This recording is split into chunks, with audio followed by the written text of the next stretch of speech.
Viral video का जवाब देते हुए विश्व हिंदू रक्षा परिषद के राष्ट्रीय महामंत्री व भाजपा नेता श्याम सुंदर चौहान ने अपने शेखपुरा स्थित आवास पर प्रेस वार्ता में अपने विपक्षियों पर जमकर भड़ास निकाली और बेबुनियाद मनगढ़ंत निराधार आरोप लगाने वाले को चेत जाने की सलाह दी।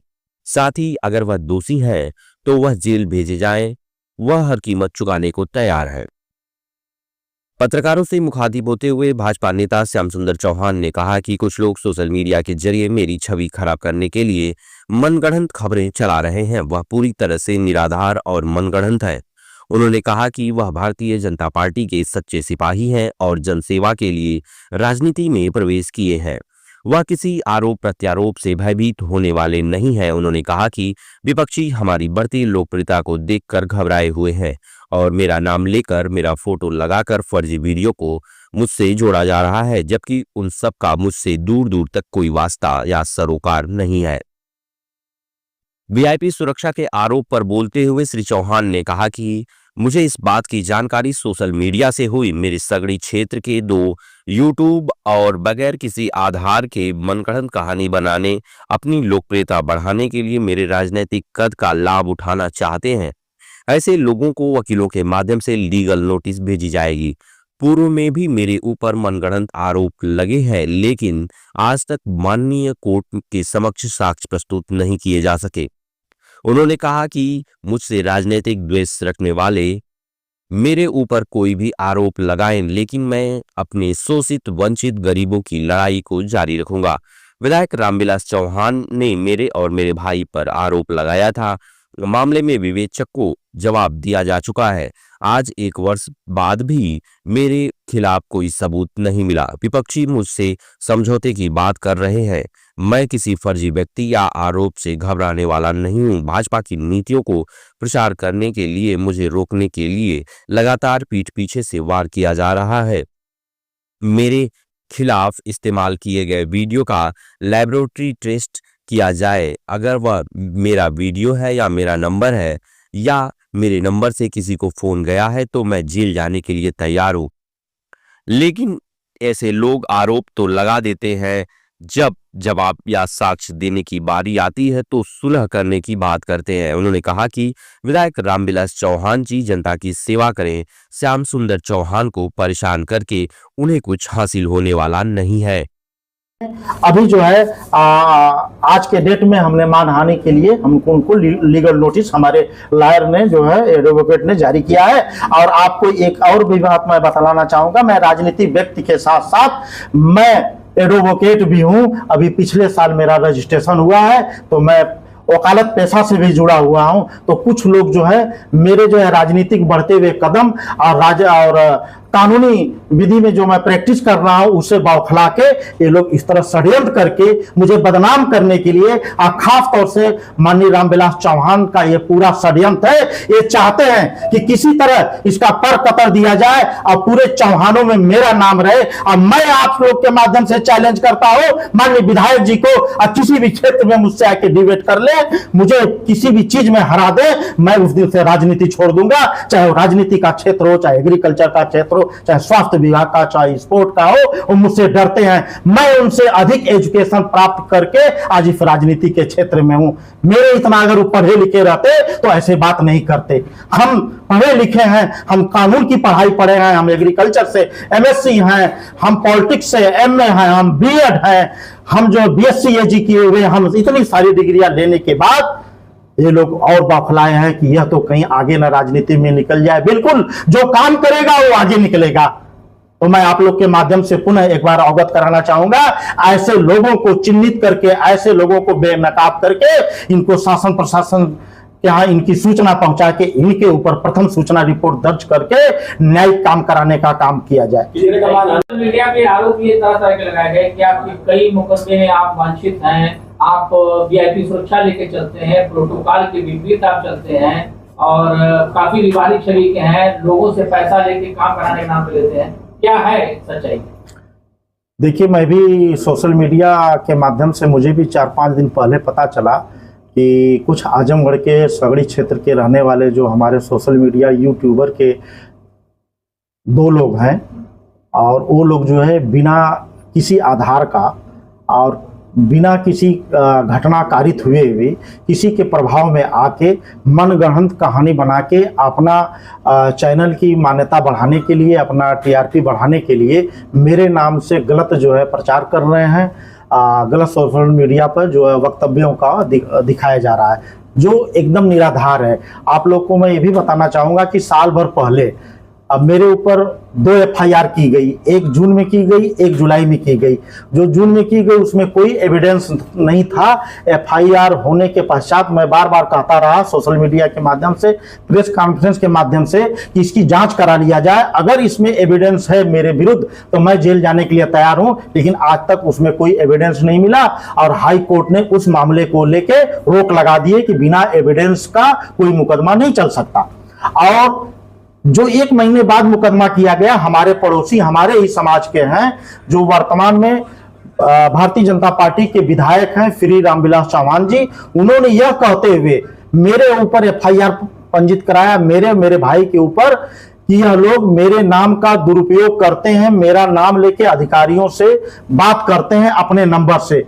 एफआईआर जब हो गई तो मुझे जब पता चला तो मैं जो है विवेचक महोदय से कहा और यहाँ के लोकल एडमिनिस्ट्रेशन से मैंने बात किया कि यदि मैंने किसी को अपने नंबर से किसी भी प्रकार का धमकी दिया है, किसी का नाम बदल के बात किया हूं, तो वह नंबर मेरा उजागर किया जाए और जिस व्यक्ति को मैंने फोन किया है उसका नंबर उजागर किया जाए। आज 1 साल हो गया उस एफआईआर को कराए हुए माननीय रामविलास विधायक द्वारा, लेकिन आज तक न्यायालय में साक्ष्य नहीं दे पाए, न ही चार्जशीट जो है न्यायालय में कॉग्निजेंस भी नहीं ली गई है, अर्थात संज्ञान में भी नहीं ली गई है। अब उससे वो जो है बौखला के, क्योंकि मुझको बीच में कुछ लोकल लोगों के यहाँ भेजे, लोकल लोगों के माध्यम से मेरे पास भेजा गया कि आप सुलह कर लो, आप अपना काम देखो, मैं अपना काम देखूं। मैं कहा सुलह किस बात की होगी, आपने तो मेरे खिलाफ जो है बिना साक्ष्य का फर्जी एफआईआर करा दिया, तो आइए कोर्ट में लड़िए, अगर आप सही है तो मैं जेल जाऊंगा, अगर आप सही नहीं है तो आपके ऊपर कार्रवाई की जाएगी। उससे भयभीत होके उस ऑडियो को, उस समय इन्होंने जो ऑडियो मनगढ़ंत तरीके से, फर्जी तरीके से बनाए थे, उस ऑडियो को आज अपने लोगों के माध्यम से ये उसको सोशल मीडिया के माध्यम से वायरल करके मेरी छवि को धूमिल करने का काम किया जा रहा है। क्योंकि पिछले 2 महीने से पहले मुझे विश्व हिंदू रक्षा परिषद का राष्ट्रीय महामंत्री पद पर मैं बैठाया गया और तभी से लेकर उत्तर प्रदेश सरकार द्वारा पूरे उत्तर प्रदेश में मुझे जो है हिंदू समाज के प्रचार के लिए, योगी मोदी के नीतियों के प्रचार के लिए मुझे प्रोटोकॉल दिया गया, मुझे सुरक्षा दी गई है। उससे ये लोग बौखला गए, जितने भी मेरे राजनीतिक प्रतिद्वंदी हैं या जो लोग मुझे अपने राजनीतिक प्रतिद्वंदी मानते हैं, सारे लोग बौखला गए हैं कि हम लोगों के पास तो एक सिपाही भी नहीं है, इनके साथ प्रोटोकॉल चल रहा, तो क्या किया जाए, इनकी छवि खराब हो, इनको उस पद से हटाया जाए। उसी सबको लेके ये जो पीछे से वार कर रहे हैं और 1-2 सोशल मीडिया वाले हैं, उनके माध्यम से अपने प्रभाव में लेके आज जो है इस तरह की अनर्गल बातें, मनगढ़ंत कहानी बना के मेरे खिलाफ जो है प्रचार प्रसार कर रहे हैं। जो आपकी है कि नहीं? नहीं है। मैं आप लोगों के माध्यम से आज मेरे जितने भी पत्रकार बंधु, आजमगढ़ के जो भी सम्मानित पत्रकार बंधु यहाँ मेरे आवास पर उपस्थित है, इस प्रेस कॉन्फ्रेंस में है, मैं सबसे हाथ जोड़ के विनती करता हूं कि उस ऑडियो का लैबोरेटरी जांच हो। मैं सीबीआई की मांग करता हूं कि सीबीआई से इसकी जांच कराया जाए। अगर मेरी ऑडियो है, अब मेरे नंबर से फोन गया है और मेरा वक्तव्य है, तो मेरे ऊपर सुसंगत धाराओं में पुनः एफआईआर करके मुझे न्यायिक हिरासत में भेजने का काम किया जाए। यदि ऐसा नहीं है तो जो आदमी ऐसा षड्यंत्र कर रहा है, एक संवैधानिक पद पर रहते हुए, एक वर्तमान सरकार जो भारतीय जनता पार्टी जो है भ्रष्टाचार पर जीरो टॉलरेंस पर काम कर रही है, ऐसे पार्टी में ऐसे विधायक को रहने का जो है हक नहीं बनता है। जो जनता जनार्दन के खिलाफ षड्यंत्र कर रहा है, तो मैं चाहूंगा जांच हो, जांच होने के बाद दूध का दूध, पानी का पानी हो जाएगा।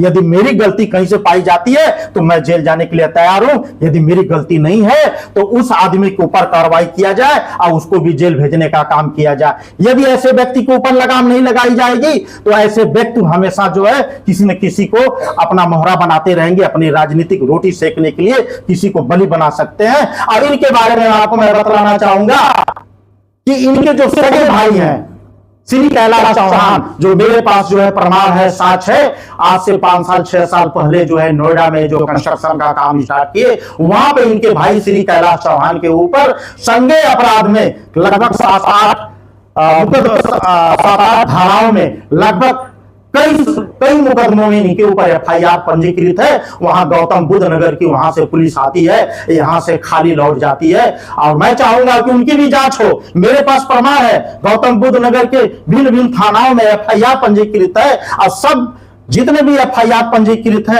सब संज्ञेय अपराध में पंजीकृत की गए हैं। और इनका लड़का यहाँ पर छुप के रहता है, शासन प्रशासन को धोखा दे रहा है। सीधे कहता है कि मेरे पिताजी पूर्व राज्यपाल रह चुके हैं, मेरा भाई वर्तमान में जो है विधायक है, मेरा कोई कुछ नहीं बिगाड़ पाएगा।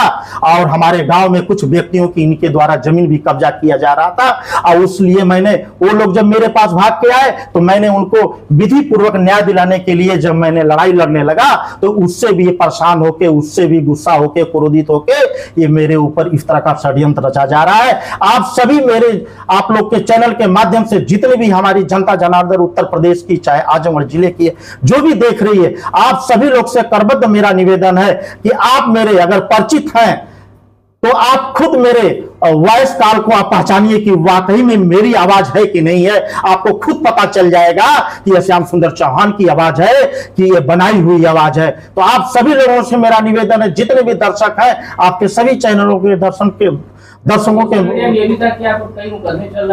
मेरे ऊपर आज तक जो भी मुकदमे लिखाए गए उसमें से सारे मुकदमे लगभग जो इनके द्वारा लिखाया गया और जो सिविल नेचर के मुकदमे हैं, जिसमें कई मुकदमे जो फर्जी लिखाए गए थे उसमें कोर्ट द्वारा उसको एक्सपंज कर दिया गया और कुछ मुकदमों में जो है कोर्ट ने स्टे दे दिया है।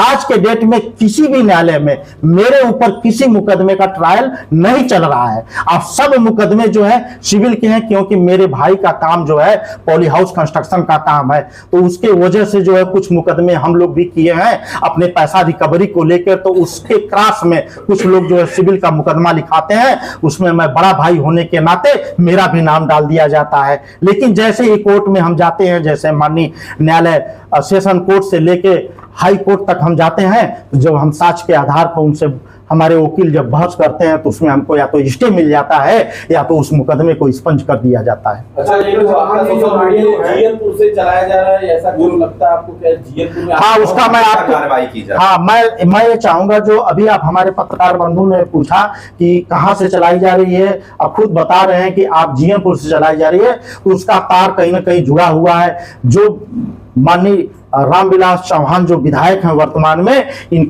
इनकी जो है इनकी बुआ का जो घर है जीएनपुर के बगल में है, कैजड़ा गांव में है, वहां का इनके जो बुआ का लड़का है, वो जो भी सोशल मीडिया के 2 लोग चिन्हित किए गए हैं, उन लोगों के साथ उठना बैठना है और उनके माध्यम से वो चलाया जाता है और वो सबसे पहले वही शेयर करता है। इनके जानने वाले जितने लोग हैं जगह जगह स्टंट कर रहे हैं हमको बदनाम करने के लिए, हमारी छवि को खराब करने के लिए, क्योंकि मेरा प्रतिदिन जो है जनाधार बढ़ता जा रहा है। मैं अपने समाज से लेकर सब समाज में काम करता हूं और मैं भारतीय जनता पार्टी की नीतियों का प्रचार प्रसार के साथ साथ हिंदू धर्म के पर मैं काम कर रहा हूं। हिंदू राष्ट्र बनाने की तरफ हम लोग अग्रसित हैं। हम लोग की परिकल्पना है कि हिंदू राष्ट्र बने।